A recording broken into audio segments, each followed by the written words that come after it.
Dans ce poster, nous allons présenter les résultats de notre travail d'étude sur la réévaluation radiologique de la réponse osseuse après traitement orthodontique accéléré. Pour introduire, on sait tous qu'un traitement orthodontique au-delà des limites des tables alvéolaires, vestibulaires ou linguales peut conduire à la formation de fenestration et déhiscence osseuse et prédispose le patient à des récessions gingivales lors de la chirurgie de décortication alvéolaire.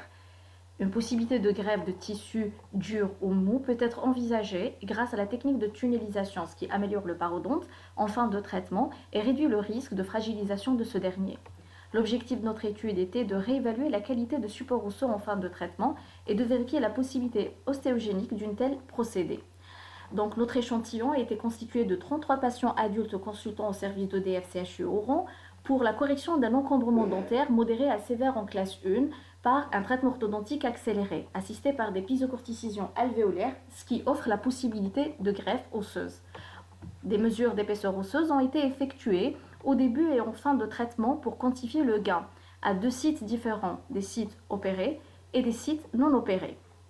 Donc, pour chaque dent, nous avons réalisé les mesures à 3 points différents. Au niveau du point A, qui se situe à 3 mm de la jonction émail-sément, et le point B, qui se situe à 6 mm. Nous présentons ici l'exemple de cette jeune patiente âgée de 25 ans, parmi les 33 patients, qui a consulté pour une DDM sévère, chiffrée à moins 11 mm à l'arcade supérieure et à moins 8 mm à l'arcade inférieure.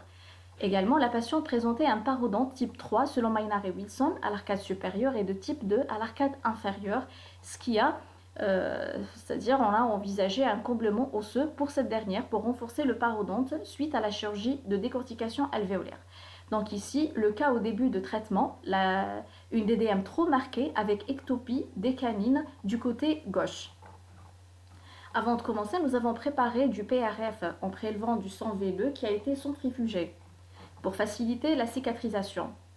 Voici les principales étapes de la chirurgie de décortication alvéolaire. Donc ici, c'est les traits de pisocorticision qui ont été réalisés à 3 mm des papilles pour préserver leur intégrité et sur une profondeur de 3 mm pour pouvoir administrer le produit de comblement qui a été protégé par la suite. Donc voici les résultats en fin de traitement.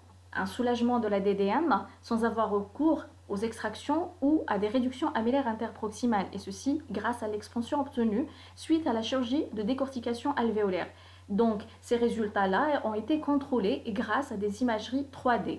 Donc ici, sur une reconstitution 3D, on peut noter l'amélioration de support osseux. Cette amélioration, elle était quantifiée grâce à des mesures réalisées sur des coupes coronales obliques avant et en fin de traitement. Voici un exemple de prise de mesure sur différentes dents. Par exemple, pour la 13, sur 2 sites différents et à 2 temps différents. Puis la différence a été mesurée. La somme de différence a été calculée. Donc pour cet exemple-là, nous avons eu un gain de plus 9,04 mm. Donc on va dire que la comparaison rigoureuse des combines de début et de fin de traitement a mis en évidence une légère augmentation de l'épaisseur osseuse en faveur des sites opérés, qui a été de 1,28 mm chez 50% des cas. Et au niveau des sites non opérés, le gain était très insignifiant, de l'ordre de 0,2 mm en moyenne chez 33,33% des cas. Par contre, l'épaisseur s'est vue diminuer d'une moyenne approximative de 0,1 mm par dent chez 16,66% des cas.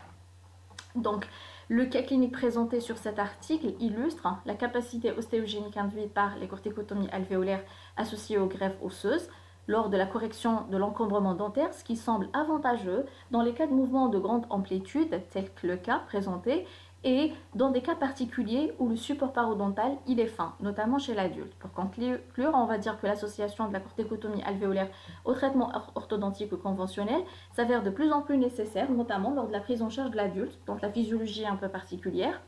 Elle permet en outre la diminution du temps de traitement, une augmentation de l'enveloppe des mouvements dentaires possible et de renforcer le parodonte grâce à la possibilité ostéogénique liée à l'apport osseux concomitant.